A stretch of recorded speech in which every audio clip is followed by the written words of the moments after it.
안녕하세요. 오늘의 데일리 뉴스레터에 오신 것을 환영합니다.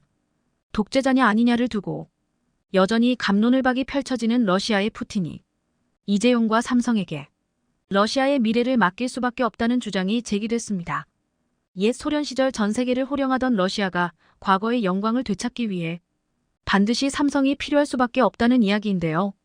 무슨 일일까요? 인간이 동물과 구별되는 가장 큰 차이는 생각할 수 있다는 점. 그리고 불편한 것이 있다면 더 편한 것으로 대체한다는 점입니다. 결국 생각을 할 수 있느냐가 인간의 가장 큰 장점이겠죠. 두 발로 수고스럽게 걸어다니던 인간은 소나 말, 당나귀 등의 동물의 힘을 이용하기 시작하더니 자전거라는 자동차라는 비행기라는 선박이라는 운송수단을 고안해냈습니다. 어떻게 하면 좀 더 편해질 수 있을까를 고민한 결과물이라고 봐야겠죠. 1774년 제임스 와트가 발명한 증기기관은 산업혁명에 불을 당겼습니다. 증기의 힘으로 피스톤을 왕복시켜 동력을 얻는 증기기관은 이제껏 사용된 사람이나 가축, 수력, 풍력 등 인류가 이용해온 그 어떤 동력원보다 강력하고 효율적이었습니다. 그리고 철도와 함께 등장한 기차는 고작 시속 40km에 불과했으나 고속철도가 등장하면서 그 속도가 기하급수적으로 늘었고 시속 10km에 육박하는 전투기는 더 이상 신기하기만 한 물건은 아닙니다. 참고로 로키드 마틴이 1976년에 개발한 블랙버드는 최대 시속이 마 3.3, 즉 시속 3530km에 이릅니다. 그런데 인간의 관점에서 보자면 비행기가 가장 편안한 운송수단이지만 물건의 관점에서 보자면 가장 많이 이용되는 운송수단은 단연 선박입니다. 2023년 기준 전 세계에서 세 번째로 많은 수출을 하는 한국의 경우 전체 물동량의 99.7%가 바다를 통해 이동하고 전 세계 수출 물동량의 95% 이상이 선박에 실려 이동합니다. 그런데 가장 빠른 비행기가 아닌 선박을 이용하는 이유가 있습니다. 운송비가 저렴하기 때문인데요. 비행기는 빠르다는 장점이 있지만 비싸다는 단점이, 선박은 저렴하다는 장점이 있지만 느리다는 단점이 있습니다. 여기에 비행기와는 비교도 할 수 없는 많은 물건을 실을 수 있다는 큰 장점도 있죠. 어쨌든 다양한 이유로 화주는 선박을 이용해 물건을 실어 나릅니다. 전 세계를 두고 5대양 6대륙이라고 합니다. 5개의 대양과 6개의 대륙으로 구분한다는 의미인데 사실 세계 지도를 보면 유럽과 아시아는 한 대륙에 있습니다. 아시아와 북미처럼 바다를 건너야 또는 하늘을 날아야 도달할 수 있는 땅이 아닌 육지로 걸어가도 도달할 수는 있습니다. 그런데 15세기 유럽에서는 인도에서 후추를 구하기 위해 미친 듯이 바닷길을 찾았습니다. 유럽에서 인도를 가려면 현재의 터키를 지나 중동을 거치면 됩니다만 유럽인들은 그러지 않았습니다. 유럽인들의 입장에서 보자면 무슬림이 사는 중동은 이교도가 득실거리는 위험한 지역이었을 뿐 아니라 끝이 보이지 않는 중동의 뜨거운 사막은 도저히 이겨낼 자신이 없었죠. 그래서 인도에 갈 수 있는 새로운 길, 특히 아프리카를 빙 둘러가는 바닷길 개척에 나섰습니다. 이른바 대항해의 시대가 시작된 건데요. 1492년 콜럼버스는 인도를 찾기 위해 대항해를 시작했고 마침내 인도에 도착합니다. 그러나 콜럼버스는 자신이 죽을 때까지 자신이 발견한 땅을 인도로 알았습니다. 실상은 신대륙, 정확히는 미국 아래 바하마의 산살바도르 섬이었는데도 말이죠. 그러다 1498년 포르투갈의 바스코 다 가마는 아프리카 희망봉을 돌아 드디어 진짜 인도에 도착하면서 유럽과 인도를 잇는 바닷길이 개척됩니다. 그런데 우리는 유럽과 아시아를 잇는 가장 짧은 바닷길은 500년 이상 사용 중인 바닷길, 즉 아프리카 희망봉을 돌아가는 경로라고 생각하지만 이는 가장 짧은 코스가 아닙니다. 더 짧은 바닷길이 있습니다. 바로 북극을 가로지르는 북극항로죠. 그런데 우리가 일반적으로 접하는 지도는 왜곡이 심합니다. 위도와 경도를 모두 직선으로 표기하는 메르카토르 도법을 사용하기 때문인데 이 도법은 남극과 북극을 과도하게 커 보이는 착시 현상을 유발합니다. 일례로 하와이와 일본은 아주 멀어 보이지만 실제로는 그렇지 않죠. 어쨌든 만약 북극 항로를 이용한다면 현재 사용되는 수에즈 운하를 통하는 경로 또는 아프리카 희망봉을 돌아오는 경로보다 그 경로가 훨씬 더 단축됩니다. 무려 열흘가량 줄어들죠. 유럽의 네덜란드 로테르담항과 한국의 부산을 예로 들어보겠습니다. 로테르담 항구에서 부산까지의 거리는 수에즈 운하를 이용해 인도양을 거치는 경로를 통하게 되는데 그 거리는 약 20km로 40일이 소요됩니다. 그런데 로테르담에서 북극 항로를 거친다면 그 거리는 13km로 30일이 소요됩니다. 즉, 수에즈 운하를 이용하는 것보다 북극 항로를 이용할 때 열흘이 줄어들기 때문에 짧아진 거리에 따른 저렴한 운임뿐 아니라 배송일이 줄어들고 무엇보다 환경오염이 획기적으로 감소하죠. 그런데 북극 항로가 개척되면 행복한 나라가 있습니다. 바로 북극해를 머리에 짊어진 러시아인데요. 모든 면에서 우수한 북극 항로지만 북극 항로는 치명적인 단점을 가지고 있습니다. 바다가 얼음으로 뒤덮여 있다는 점이죠. 물론 지구온난화로 얼음 면적이 감소하고 있다고는 하지만 다 녹아버리는 것은 미래의 이야기이고 현재는 얼음을 깨지 않으면 북극 항로를 이용할 수 없습니다. 그래서 러시아는 북극 항로의 절반가량이 연안과 접했다는 이유로 이 항로를 이동할 때는 러시아 쇄빙선의 에스코트를 받도록 하고 있으며 이에 따른 비용을 청구하고 있습니다. 즉, 통행료를 받지 않는 대신에 쇄빙선으로 에스코트해주는 대가로 비용을 청구하며 이를 따르지 않으면 이 북극 항로를 이용하는 것에 큰 불편함이 뒤따르도록 한 것이죠. 나아가 소련의 옛 영광을 되찾으려는 러시아는 어떻게 해서든 이 북극 항로를 어필해야 하는 상황입니다. 러시아의 스푸트니크 통신에 따르면 지난 6월 4일 개최된 상트페테르부르크 국제경제 포럼에 참석한 푸틴 대통령은 앞으로 교통과 통신, 관광 부문에 대한 투자를 늘릴 것이라고 강조했습니다. 그러면서 이 기간 동안 체결된 연해주 등 극동 지역의 신항만 투자권 및 북극 항로 운영의 만반의 준비를 기할 것을 강조했죠. 미국 역시 이러한 러시아의 북극 항로 개척에 민감한 상황인데요. 바이든 대통령은 미국 해안경 비사관학교 졸업식 연설에서 러시아가 항행과 무역의 자유 등 기존의 해양 규칙에 도전하고 있다며 글로벌 무역에 방해받지 않는 흐름을 확보하는 것은 미국의 외교 정책에 매우 중요한 관심사라고 강조했는데요. 여기서 궁금한 점이 있습니다. 과연 러시아가 북극 항로에서 운행할 수 있는 유일한 선박 쇄빙선이 있느냐는 것인데요.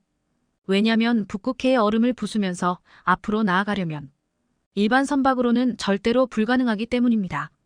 만약 일반 컨테이너 선박이 북극해를 운행하려고 나섰다가는 현실판 타이타닉이 될 것이 자명한 상황이니까요. 그런데 전 세계에서 얼음을 깨부수며 나아갈 수 있는 선박은 한국의 3대 조선소 삼성중공업, 대우조선해양, 현대중공업이 유일한데 그 중에서 삼성중공업이 쇄빙선 분야에서는 가장 앞선 기술력을 보유하고 있습니다.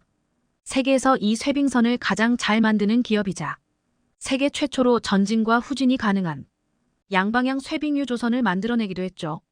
사실 러시아에게 꼭 필요한 이 쇄빙선을 만들 기술력을 러시아 조선소들은 확보하지 못했기 때문에 얼마 전 삼성중공업에게 3조 원짜리 초대형 계약이 임박했다는 소식이 전해졌습니다. 창사 이래 가장 큰 규모의 단일 선박 수주 계약이라고 하는데요. 러시아의 LNG 프로젝트에 필요한 쇄빙 셔틀 탱커 7척과 내빙 LNG 운반선 6척, 총 13척입니다.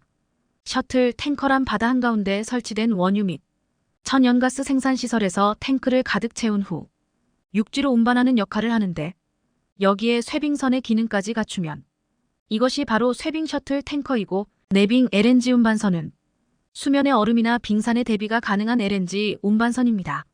오늘 살펴보는 러시아라는 국가는 북극 항로만큼이나 세계적인 영향력을 과시하는 분야가 있습니다. 바로 천연가스인데요. 현재 전 세계에서 천연가스 생산량 2위를 기록 중인 러시아는 몇 년 전부터 북극에 잔뜩 눈독을 들이고 있습니다. 북극에서 가장 가까운 인간의 영토에서 천연가스를 뽑아내기 시작한 것인데요.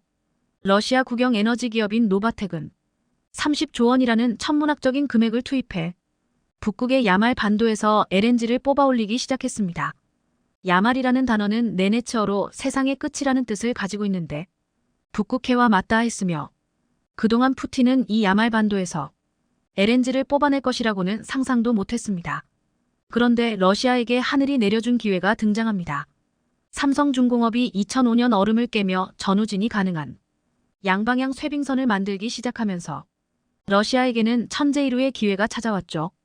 여기에 대우조선해양이라는 기업이 쇄빙 LNG선을 건조할 수 있다는 기술력을 공개하면서 러시아는 어떻게 해서든 야말 반도의 LNG를 뽑아내기로 결정하는데요. 사실상 야말 반도는 러시아의 미래와 같습니다. 러시아 전체 천연가스 매장량의 80%이자 전 세계 매장량의 13%를 차지하는 12조 입방미터의 천연가스를 뽑아올리면 천연가스 부문에 있어서만큼은 무시무시한 영향력을 행사할 수 있으니까요. 이런 기회를 놓칠 수 없었던 푸틴은 노바텍으로 하여금 모든 LNG 운반선은 한국에게 발주하도록 주문합니다. 결국 2014년 대우조선해양에게 15척의 쇠빙 LNG선을 발주했는데 한 척에 3,600억 원을 넘는 초대형 발주였죠. 총 15조 원짜리 계약입니다. 30조 원을 투자한 LNG 프로젝트에 15조 원짜리 쇠빙 LNG선은 결코 적은 금액이 아닌데요.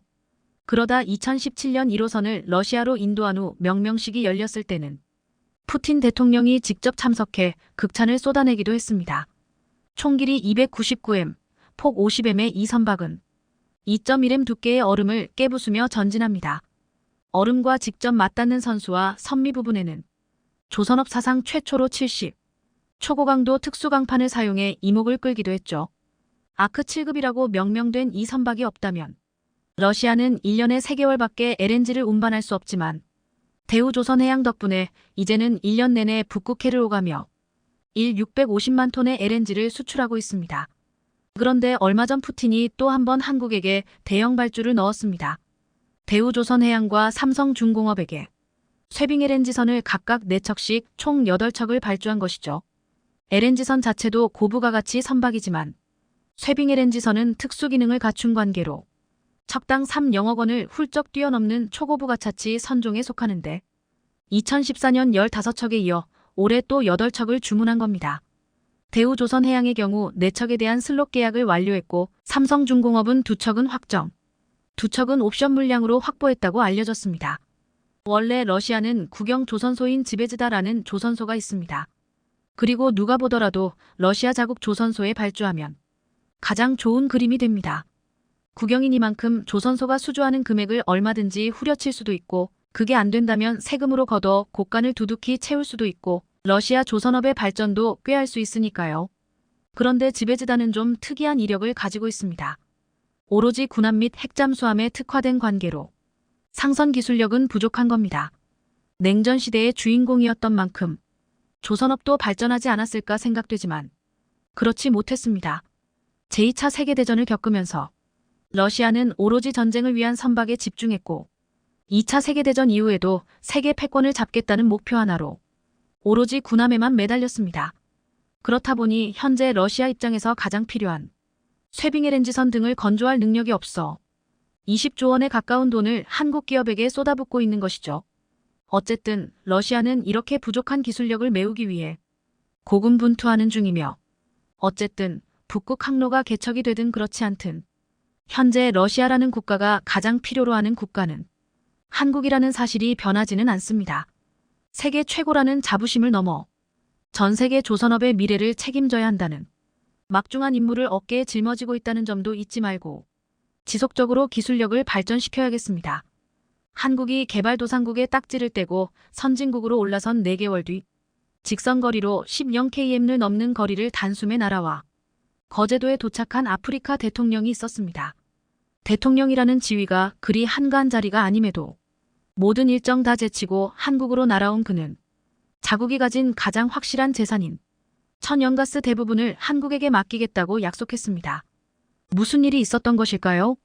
전 세계가 올림픽 준비로 여념없던 지난 2021년 7월 한국에게는 역사의 길이 남을 기쁜 소식이 전해졌습니다. 1964년부터 한국 뒤에 따라다니던 개발도상국이라는 딱지를 떼고 당당히 선진국으로 올라섰기 때문입니다. 1964년 개발도상국의 산업화와 국제무역을 지원하기 위해 설치된 유엔무역개발회의 UNCTAD는 개도국 지원을 위해 설립됐기 때문에 당연히 어느 국가가 개발도상국인지 어느 국가가 선진국인지를 분류해뒀습니다. 경제 규모 및 위치 등을 고려해 아시아, 아프리카 등 주로 개도국이 포함된 그룹 A 99개국과 선진국 그룹 B 31개국, 중남미 국가가 포함된 그룹 C 33개국, 러시아 및 동구권 그룹 D 25개국까지 4개 그룹으로 분류했습니다. 한국은 UNCTAD가 설립된 1964년 이래 지금까지 어그룹에 속해 있었는데 7월 2일 스위스 제네바에서 열린 회의에서 한국은 만장일치로 B그룹으로 변경됐습니다. 사실 한국은 1990년대 후반부터 선진국을 분류하는 각종 통계치에서 선진국 반열에 올라있기는 했지만 유엔 무역개발회의가 설립된 이래 개도국이 선진국 그룹으로 올라선 것은 역사상 처음입니다. 한국이 이렇게 개발도상국이라는 꼬리표를 떼어낸 것처럼 전 세계 수많은 국가가 한국을 롤모델로 삼아 같은 전철을 밟고 싶어 합니다. 그리고 그중 아주 적극적으로 한국에 도움을 요청한 아프리카 국가가 있습니다. 한국이 선진국 그룹으로 올라서고 4개월 뒤 직선거리로 10km를 넘는 거리를 단숨에 날아와 거제도에 도착한 아프리카 대통령이 있었습니다. 대통령이라는 지위가 그리 한가한 자리가 아님에도 모든 일정 다 제치고 10km를 날아온 그는 모잠비크의 필리프 뉴지 FILIP 저신토 엔화 USI 대통령입니다. 바쁜 일정 전부 미루고 아내와 함께 거제로 날아온 이유는 간단합니다. 바로 삼성중공업이 건조한 코랄 술코럴 설FLNG FLO ATING 리거파이드 내처럴 게스선. 도대체 어떤 선박이길래 일국의 대통령을 지방도시까지 불러들인 것일까요? 왜냐면 이날 삼성중공업이 건조에 출항시킨 선박은 부유식 해양 액화천 연가스 플랜트로 불리는 FLNG선으로 이는 전 세계에 단 4대뿐입니다. 그리고 건조 즉시 모잠비크로 출항해 모잠비크 제사해상 광구에서 작년 6월부터 가스 생산을 시작했죠.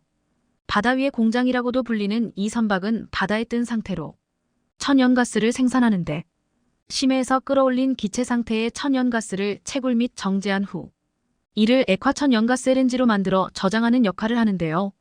여기서 FLNG의 정박한 수송선에 LNG를 옮겨 싣는 임무까지 맡게 되죠. 그러니까 이름은 선박이지만 사실상 바다 위에 떠있는 공장이라고 보면 됩니다. 현재 전 세계에서는 총 4대의 FLNG선이 가스를 생산하고 있는데 4대를 전부 한국 조선업체가 건조했습니다.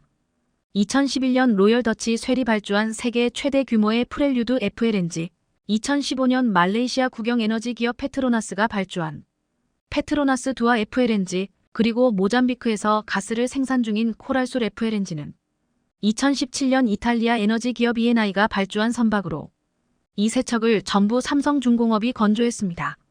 그리고 대우조선해양은 지난 2012년 말레이시아의 페트로나스로부터 FLNG 한 척을 수주해 말레이시아 해상가스전에서 LNG를 생산하고 있습니다. 그러니까 우리나라 조선업체가 전 세계에 존재하는 모든 FLNG를 건조한 겁니다. 보통 FLNG선은 그 크기가 어마어마한데 현재 전 세계에서 가장 큰 프렐류드 FLNG의 경우 축구장 4개를 붙인 것보다 더 큰 488m, 폭은 74m에 달합니다.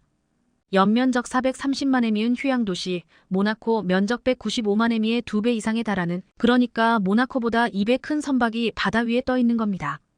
여기에 발전기, 액화설비, LNG 수송선 하역장까지 갖춰야 하기 때문에 웬만한 기술력으로는 도전할 수도 없는 최첨단 선박이죠. 그런데 좀 의아한 점이 있습니다. 모잠비크는 잘 알려지지도 않은 아프리카 국가이고 1인당 GDP가 $500 2021년 기준가 채 되지 않는 세계 최빈국 중 하나입니다. 그런데 삼성중공업에게 3조 원에 육박하는 비용을 투자해 선박을 발주했다는 것도 의문이고 도대체 왜 이렇게 큰 돈을 투자해서 FLNG선을 샀느냐는 점도 의문입니다. 사실 아프리카의 많은 국가는 여전히 개도국입니다. 면적이나 인구수에 있어서 전혀 아쉬울 것 없는 대륙이지만 많은 국가는 여전히 이 꼬리표를 달고 있죠. 모든 것을 녹일 듯한 뜨거운 기후와 생명이 자랄 수 없는 사막. 여기에 독재자들로 인한 끊임없는 내전은 가난한 아프리카를 더 가난하게 만들었죠. 하지만 가난한 대륙 아프리카 아래에는 신의 은총이라 불러도 좋을 만큼 양질의 지하자원이 매장되어 있습니다. 특히 오늘의 주인공 모잠비크는 천연가스 매장량이 어마어마합니다. 확인된 매장량이 170조 큐빅피트 TCF로 세계 12위 수준이고 천연가스 생산이 본격화되는 2025년이면 세계 2위의 천연가스 생산국이 될 예정이니까요. 일례로 전 세계가 16년가량 소비할 수 있는 막대한 양의 천연가스가 2000년대 중반 북동부에서 발견되기도 했습니다. 아프리카 대륙 남동부에서 인도양을 끌어안은 모잠비크는 1970년대까지 해상에 천연가스가 매장됐을 것이라는 추측만 난무했습니다. 그러다 1970년 아예 탐사를 실시하기로 결정했는데 추측만 난무한 상태로 30년을 허송세월했습니다. 그러다 2004년에야 아주 미미한 양의 천연가스만 발견됐고 남아프리카 공화국 SASOL에 개발 사업을 맡겼습니다. 하지만 남아공의 기술력을 믿을 수 없었던 전 세계 유수의 기업들이 모잠비크를 직접 탐사하겠다고 나섰는데 미국의 에너다코가 전면에 등장했죠. 그리고 2011년 북동부 해상 지역에서 본격 탐사에 나서 그해 21세기 최대 규모의 가스전을 찾아냈습니다. 6개 광구를 탐사한 에너다코는 제1광구와 제4광구에서 어마어마한 양의 천연가스를 찾아냈는데 한국가스공사가 지분 10%를 취득했습니다. 그런데 모잠비크에서 본격적으로 가스가 생산되면 가장 큰 혜택을 보는 국가는 단연 한국입니다. 이미 10%의 지분을 확보하면서 당장 공급이 가능한 LNG를 확보한 것도 훌륭하지만 무엇보다 LNG 운송을 위한 LNG선 발주가 이어질 예정이기 때문입니다. 삼성중공업이 모잠비크로 보낸 FLNG선은 제4광구에서 천연가스 채굴을 위해 발주된 선박이었는데 이는 끝이 아니라 시작입니다.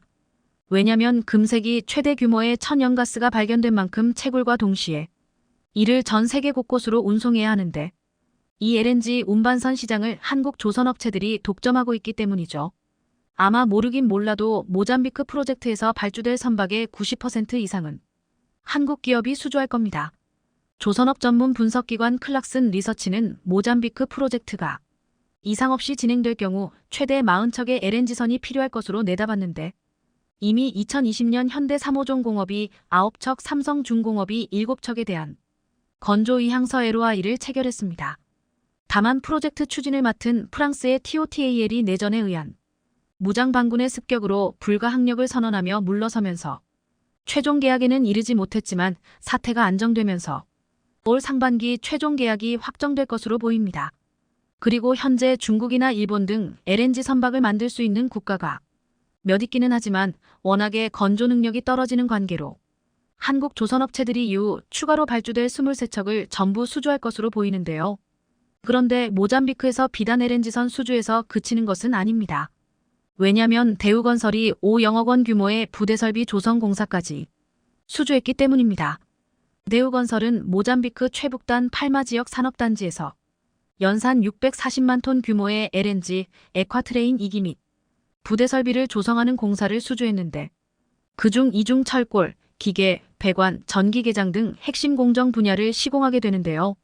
천연가스는 기체 상태로 존재하는데 이를 그대로 배에 실어 이동하게 되면 경제성이 너무 떨어집니다. 그래서 천연가스를 영하 161도에서 냉각해 액화시킨 것이 LNG입니다. 천연가스를 액화시키면 부피를 1600 수준으로 줄일 수 있어 문반이나 저장이 훨씬 수월해지죠. 그런데 천연가스를 액화시키는 LNG 액화플랜트 분야에서 대우건설은 독보적인 기술력을 가지고 있습니다.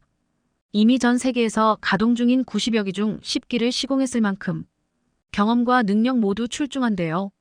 이미 2020년 5월 2조 원 규모의 나이지리아 프로젝트를 수주하면서 전 세계 유수의 건설사들이 독점한 분야를 잠식해가고 있고 인도네시아, 베트남, 싱가폴, 홍콩 등에서도 수주에 성공하면서 그 명성을 높였는데요. 필리프 뉴지 모잠비크 대통령이 거제도를 방문했을 당시 그는 의미심장한 말을 남겼습니다. 당시 문재인 전 대통령과 오찬 자리에서 뉴지 대통령은 이후 이번과 동일한 FLNG선 1기를 추가로 발주할 계획인데 한국과 협력하고 싶다며 만약 오늘 출항한 코랄수로가 안정적으로 조업을 하려면 안전 확보를 위해 해상경비선 3척의 배치가 필요하다. 이에 대해서도 한국의 군함을 고려하고 있다고 언급했죠. 아마 없는 돈 끌어모아 한국산 군함을 구매한다는 언지를 준 것으로 보입니다. 금세기 최대 규모의 천연가스전을 가진 모잠비크가 건설, 채굴, 수송, 경비까지 전부 한국에게 몰아주려는 것일까요? 올해로 삼성의 창업주인 이병철 회장의 반도체 진출 선언이라 불리는 도쿄 선언이 있은 지 정확하게 40년이 되었습니다. 사실상 한국 반도체 역사가 40년이 되는 해이자 40년 전 그 당시를 떠올려 보면 많은 사람들이 대한민국과 삼성을 비웃었습니다. 그땐 일본의 반도체 회사들이 세계 시장을 주름잡고 있었고 점유율 역시 일본이 50%를 넘기면서 1위를 달리고 있었고 미국과 독일이 2위, 3위를 기록하는 등 첨단 반도체 산업은 선진국들의 전유물이라 여겨졌지만 삼성의 이병철 회장은 그 당시 세계 반도체 중심지였던 도쿄에서 초고밀도 집적 회로에 대한 대규모 투자를 선언했습니다.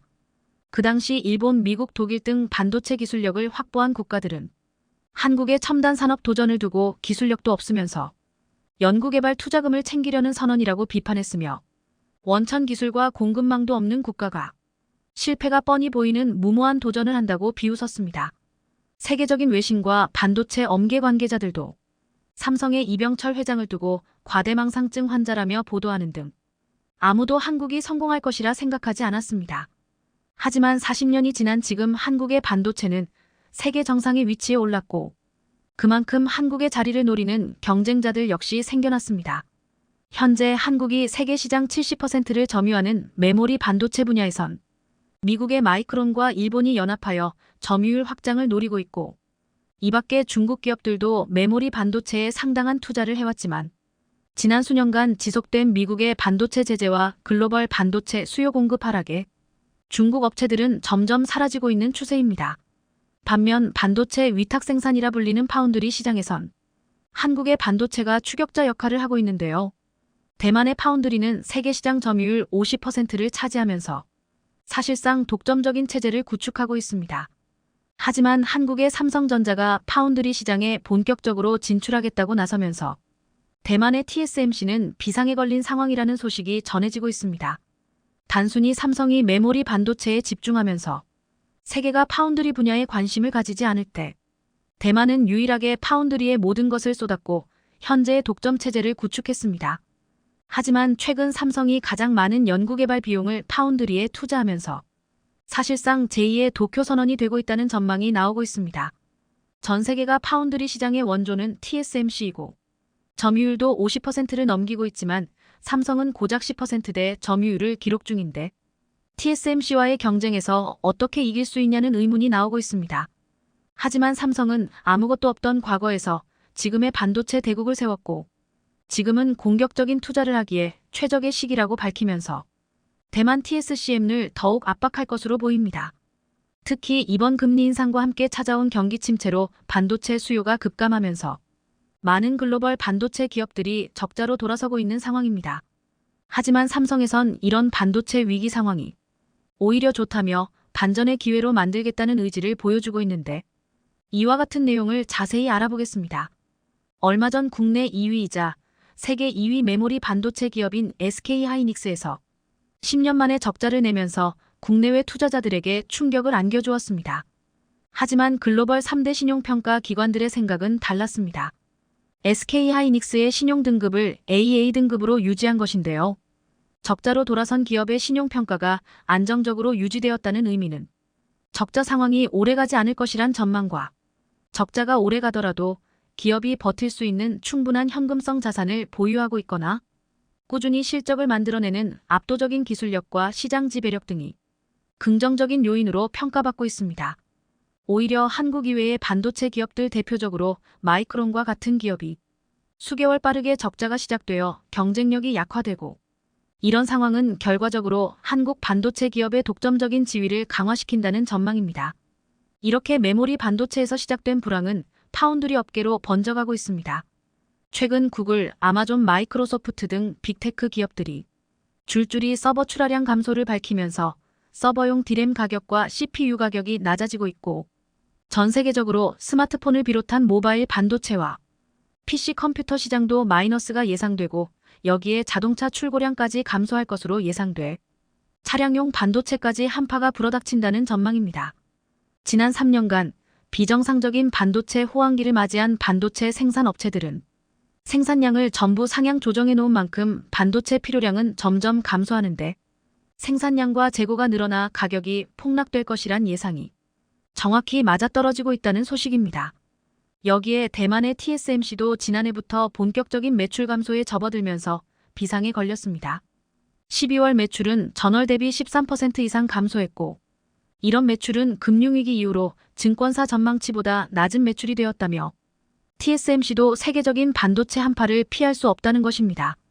그런데 삼성전자는 오히려 이런 반도체 가격 폭락 속에 더욱더 공격적으로 나서며 시장 점유율을 확보하려는 움직임인데요. 이번 3나노 미세 공정에서 TSMC 기술력을 따돌린 삼성은 3나노 경쟁에서 TSMC보다 낮은 가격을 제시하면서 TSMC의 고객사들의 발걸음을 한국으로 돌리고 있습니다. 얼마 전 반도체 업계에서 화제된 3나노의 양품 비율은 TSMC가 60% 수준이고 삼성은 이보다 20% 많은 80%로만 확인되었는데요. 삼성이 같은 웨이퍼당 더욱 많은 양품의 3나노 반도체를 생산할 수 있다는 뜻으로 단순 계산상 가격 경쟁력에서 대략 20% 정도 우위에 있는 상황입니다. 아니나 다를까 삼성전자는 이런 기술적 우위를 적극 활용하고 있습니다. TSMC가 제시한 3나노 파운드리 가격인 웨이퍼 한 장당 대략 2만 달러 수준보다 훨씬 더 저렴한 가격으로 제시하면서 전통적인 TSMC의 고객사이던 미국의 AMD와 그래픽 반도체 업체인 엔비디아까지 기존에 계약했던 TSMC에서 벗어나 삼성과 3나노 도입 협상을 진행 중인 것으로 확인됐습니다. 모바일 기기와 PC 컴퓨터 그리고 자동차의 수요 둔화로 인해 그래픽 처리 장치 GPU와 중앙 처리 장치 CPU의 수요가 둔화되었습니다. 이런 상황에 매우 비싼 TSMC의 주문을 받게 되면 가격 경쟁력 확보에 빨간불이 켜진다는 것으로 해외 글로벌 기업들은 원가 관리도 하면서 기술력도 뛰어난 삼성의 파운드리를 적극적으로 이용할 수밖에 없는 상황입니다.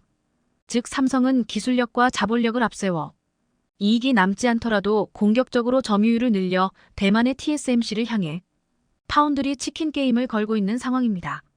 물론 TSMC가 삼성보다 사내 유보금이 많다면 치킨 게임에서 승리할 테지만 현실은 정반대입니다. 삼성의 사내 유보금은 대략 200조 원 수준으로 TSMC의 사내 유보금의 최소 5배에서 최대 7배의 가량입니다. 이렇게 마련한 자본은 해외 기업 인수합병과 치킨 게임에 적극 활용됩니다. 이 밖에도 고용시장에도 큰 영향을 주고 있는데요. 삼성은 지금과 같은 반도체 위기에 오히려 기회라면서 대략 7,000명에 가까운 신입사원을 채용했습니다. 이후에도 줄줄이 채용이 예정되어 있는 만큼 삼성의 자본력은 비교가 불가능한 수준이 되었습니다. 대만 TSMC 역시 사내 유보금을 보유 중이지만 연구개발 기술력 투자와 이런 대규모 채용에서 삼성을 따라가기란 역부족이라는 반응이 대만 현지에서 나오고 있습니다. 무엇보다 최근 평택의 세계 최대 규모 파운드리 공장에서 3나노 반도체를 매우 공격적으로 뽑아내고 있다는 소식입니다.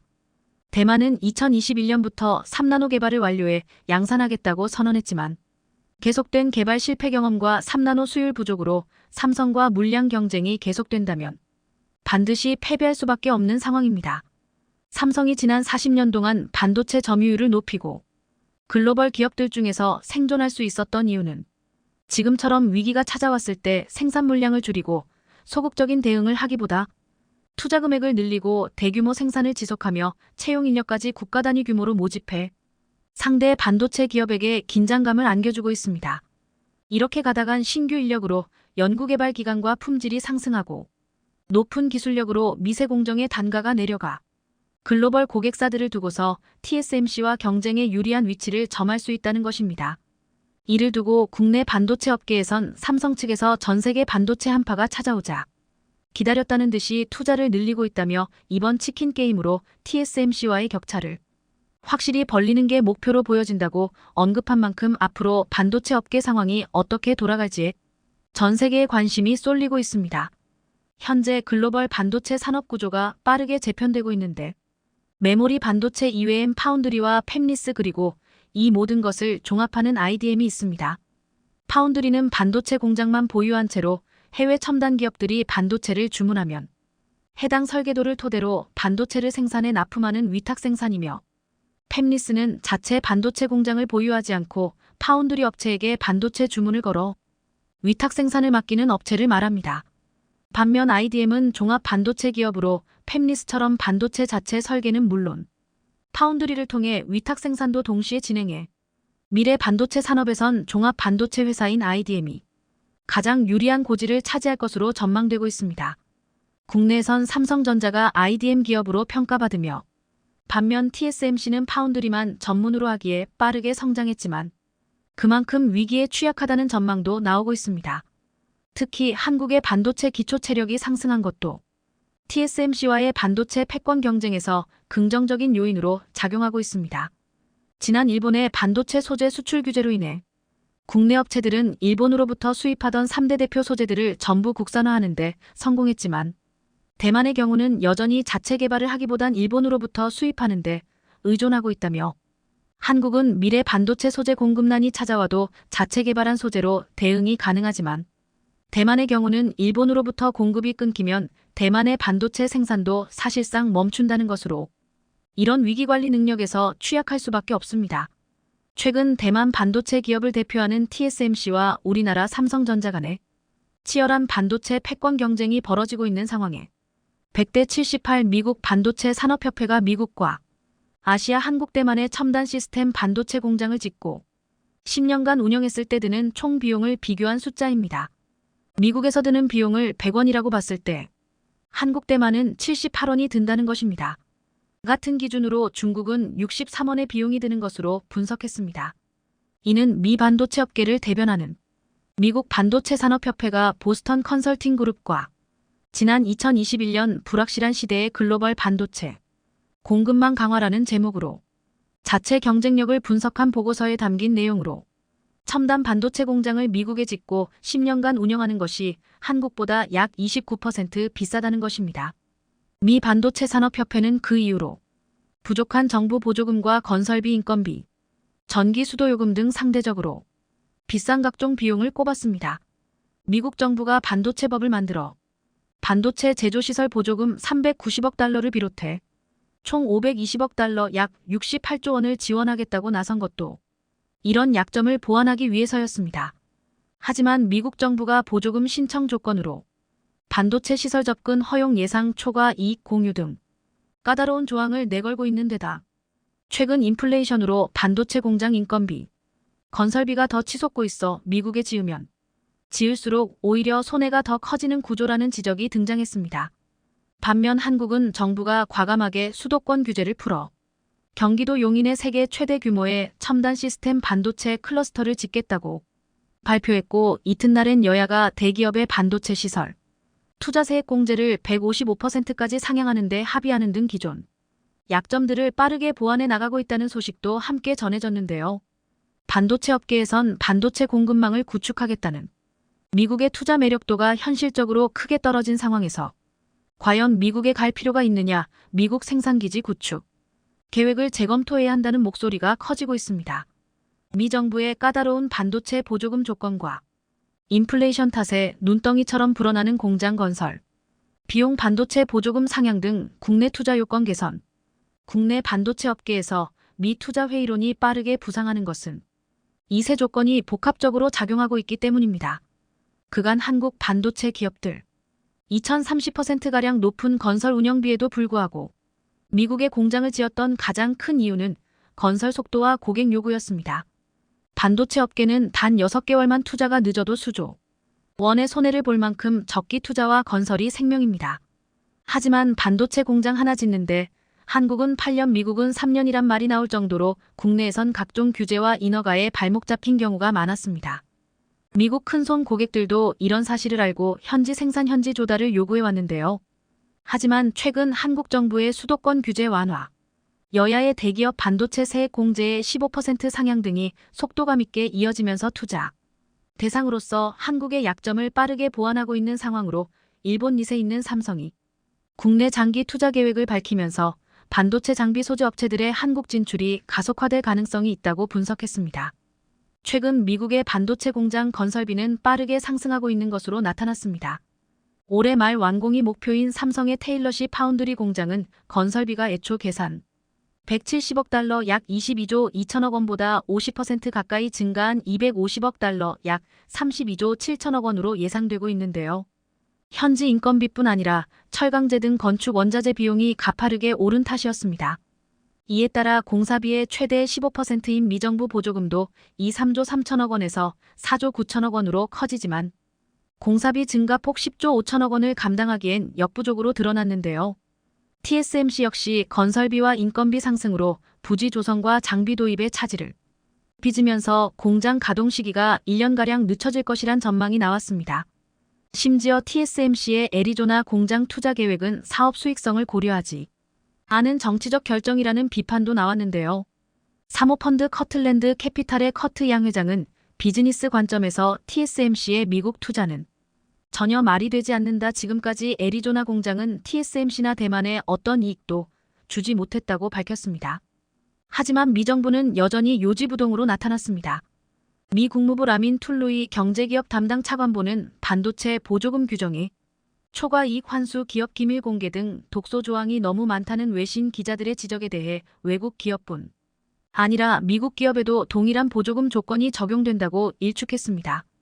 또 반도체가 됐든 청정에너지가 됐든 최근 발표된 기업들의 다양한 투자 계획은 투자처로서 미국의 매력을 부각시킨 것이라고 밝혔는데요. 이와는 반대로 한국 정부가 용인해 세계 최대 규모의 반도체 클러스터 조성 방침을 밝힌 데다 여야가 반도체 세액 공제 법안이 전격적으로 합의하면서 국내 투자 여건은 빠르게 개선되고 있는 상황으로 향후 20년간 300조 원의 투자 계획을 밝힌 삼성으로서는 굳이 비싼 건설비, 인건비, 인력 공급 문제 등을 감수하면서 미국 투자에 나설 이유가 줄어든 것입니다. 반도체 업계 관계자는 지방자치단체장이 인허가를 좌지우지하는 일반 산업단지와 달리 용인의 국가산단은 국토교통부 장관 주도로 부처 협의가 이루어지기 때문에 반도체 단지 구축이 신속하게 이루어질 것이라고 밝혔습니다. 글로벌 반도체 기업들의 미국에 대한 찾기도 활발하게 이어지고 있는데요. 대만 TSMC는 독일 정부와 드레스덴 반도체 공장 건설을 놓고 보조금 논의를 진행 중이라고 로이터가 보도했다며 논란이 커졌습니다. 삼성전자 역시 미 투자 전략을 재검토할 것이란 전망이 나왔습니다. 삼성전자는 앞으로 20년간 텍사스주에 250조 원을 투자해 반도체 공장 11개를 짓겠다는 중장기 계획을 지난해 주 정부에 제출한 바 있었습니다. 삼성 사정을 잘 아는 반도체 업계 관계자는 국내 반도체 투자 여건이 개선되고 있어 기존에 세워뒀던 미국 투자 계획을 재검토해볼 여지가 충분한 상황이라고 설명했는데요. 삼성전자의 비메모리 분야 1위 도전은 4년 전부터 시작됐습니다. 이재용 삼성전자 회장은 2019년 4월 당시 부회장 신분으로 시스템 반도체 비전 선포식에 참석해 직접 비전 2030 계획을 발표했습니다. 오는 2030년까지 총 133조 원을 투자해 메모리 분야 1위를 넘어 종합 반도체 글로벌 기업으로 성장한다는 게 그 핵심이었습니다. 그로부터 2년 후였습니다. 삼성전자는 기존 계획의 38조 원을 더해 투자 규모를 총 171조 원으로 확대했습니다. 그리고 다시 2년여 만에 또 한 번 투자 계획을 내놓은 것입니다. 삼성전자는 국내 첨단 시스템 반도체 클러스터 조성 계획을 발표했습니다. 부지는 경기도 용인시 남사읍 일대 710만 제곱미터 규모 215만 평으로 확정했습니다. 이곳에 오는 2042년까지 삼성 제조공장 5개를 세우기로 했습니다. 이를 위해 300조 원을 투자할 방침이라고 밝혀 화제가 되기도 했는데요. 향후 국내외 우수한 소부장 소재, 부품 장비 및 페니스 반도체, 설계업체 등 150곳이 들어설 것으로 삼성전자는 기대하고 있다며 업계의 관심도 쏠렸습니다. 완공 시 세계 최대 규모를 자랑하는 데다 삼성전자의 파운드리 생산 능력이 세계 1위인 대만의 TSMC에 버금가기 때문입니다. 따라서 삼성전자가 용인 클러스터를 통해 상대적으로 열세라 평가받던 파운드리 분야의 경쟁력을 높이는 동시에 시장 석권을 위한 본격적인 추격전을 전개할 것이란 관측이 우세합니다. 실제 5나노 이하 파운드리 양산은 현재 삼성전자와 TSMC만 가능한 것으로 알려졌습니다. 특히 삼성전자는 지난해 세계 최초로 차세대 트랜지스터인 가해 구조를 적용한 3나노 양산을 시작했는데요. 나아가 2025년 이나 후 2027년 1.4나노까지 계획 중으로 기술적인 면에선 TSMC를 능가하고 있는 셈입니다. 문제는 생산 능력입니다. 삼성전자와 TSMC 간 생산 능력이 약 3배 정도의 차이가 나는 것으로 업계는 보고 있습니다. 생산 능력은 시장 점유율에 영향을 미치는데요.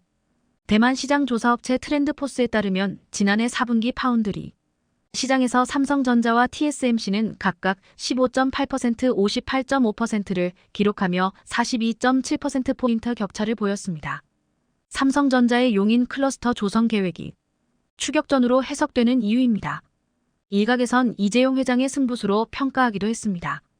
반도체 어황 악화에도 파운드리 사업 확대를 결정한 것은 삼성전자의 미래 먹거리로 볼 수 있다는 판단에서였습니다. 실제 삼성전자의 사업 매출 현황도 먹거리 변화를 뒷받침하고 있습니다. 그간 삼성전자의 실적 효자는 디램이었으나 반도체 한파를 맞은 지난해 파운드리가 선방한 모습을 보였습니다. 트렌드포스는 삼성전자의 지난해 4분기 파운드리 사업 매출을 7조 164억 원 53억 5,100만 달러로 집계했습니다.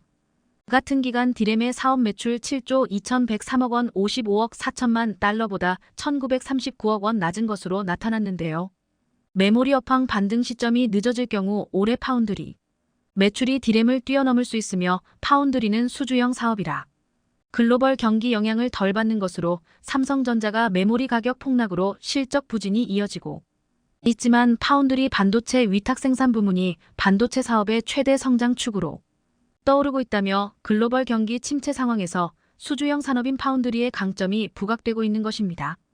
시장 조사업체 트렌드포스에 따르면 삼성전자의 지난해 4분기 파운드리 사업 매출은 53억 9,100만 달러 7조 164억 원으로 집계됐습니다. 전년 같은 기간 55억 4,400만 달러보다 2.8% 감소했지만 전 세계적인 반도체 불황 속에서 상대적으로 선방했다는 평가가 나왔습니다. 파운드리 사업은 반도체 불황기를 맞아 삼성전자의 핵심 먹거리로 부상하고 있는데요. 삼성전자 파운드리 매출은 회사의 최대 실적 효자인 디램을 소폭 밑도는 수준까지 커졌습니다. 지난해 4분기 삼성전자 디램 사업 매출은 55억 4천만 달러로 파운드리와 불과 1억 4,900만 달러 차이로 역대급 반도체 한파를 맞아 삼성전자 매출 구조에도 대대적인 변화가 나타나고 있는 셈입니다. 하지만 일부에선 파운드리 사업의 약진은 단순히 메모리 부진에 따른 착시 효과라는 해석도 나왔는데요. 최근 반도체 시장은 전반적으로 부진했는데 특히 메모리 반도체 업황이 더 안 좋았습니다. 삼성전자 디램 매출은 지난 4분기 1,005억 8천만 달러에서 47.6% 급감했습니다. 다만 파운드리 매출은 반도체 산업 전반의 침체에도 상대적으로 견조한 수준으로 이에 따라 메모리에 비해 글로벌 경기 영향이 낮은 파운드리 산업의 강점이 더 부각되는 상황입니다. 삼성전자가 파운드리 등 비메모리 반도체 사업을 적극 투자하는 것도 이와 무관치 않은데요. 이재용 삼성전자 회장은 지난 2019년 시스템 반도체 비전 2030을 발표하고 오는 2030년까지 비메모리 분야 1위 달성을 목표로 대대적인 투자에 나섰습니다. 삼성전자는 전날 용인에 710만 제곱미터 규모의 세계 최대 첨단 시스템 반도체 클러스터를 만들겠다는 계획도 밝혔습니다. 오는 2042년까지 300조 원을 투자해 첨단 반도체 제조 공장 5개를 구축하고 국내 외 우수한 소재 부품 장비 업체 및 팹리스 반도체 설계 회사 등을 최대 150개 유치한다는 계획입니다. 용인 클러스터에는 대규모 파운드리 설비가 들어설 예정으로 용인 탭이 가동되면 삼성전자는 경기 평택 미국 오스틴시 및 테일러 시신 생산지와 함께 생산 능력이 파운드리 세계 1위인 대만의 TSMC에 버금갈 전망입니다. 미국 매체 니은들은 이 소식을 크게 보도하며 삼성이 결국 까다로운 미국에서 발길을 갑자기 돌려 한국으로 돌아갔다고 분석하기도 했는데요. 삼성전자는 반도체 적자 위기 속에 파운드리 사업 확대를 통해 위기 돌파구도 마련한다고 밝혔습니다. 당장 2027년까지 모바일의 제품군 매출 비중을 50% 이상으로 높인다는 목표로 이와 함께 파운드리 생산 능력을 2024년 말까지 지난해 대비 300 끌어올릴 계획이라고 밝혔습니다. 삼성전자는 이번 투자 계획 발표를 통해 메모리 반도체 시장에서도 초격차 전략을 이어갈 전망입니다. 반도체 업황 둔화로 글로벌 반도체 기업들이 투자를 주저하는 상황에서도 삼성전자는 올해 설비 투자 규모를 전년 수준으로 유지하기로 했습니다. 특히 자회사 삼성디스플레이에서 20조 원을 차입해 반도체 투자에 대한 확고한 의지를 드러냈습니다. 삼성전자는 지난해 4분기 디램 시장 점유율을 전분기 40.7%에서 45.1%로 기업용 솔리드 스테이트 드라이브 점유율은 40.6%에서 46.9%로 끌어올려 매출 부진에도 시장 점유율 확대에 나섰습니다. 삼성전자는 메모리 분야에서도 미래 수요에 대비하고 선단 공정 리더십을 발휘하기 위한 투자를 지속하고 있습니다. 특히 챗GPT 등 생성형 인공지능 자율주행 시스템 등 인공지능 기반의 반도체 관련 기술에 투자가 집중될 전망입니다. 이를 통해 메모리뿐 아니라 팹리스와 파운더리를 아우르는 종합 반도체 기업으로 기술 초격차를 더욱 공고히 할 방침인데요. 세계 굴지의 초거대 기업 삼성이 미국으로 갈 줄 알았지만 결국 한국을 최대 생산지로 택하면서 상황이 급변하고 있는 상황입니다.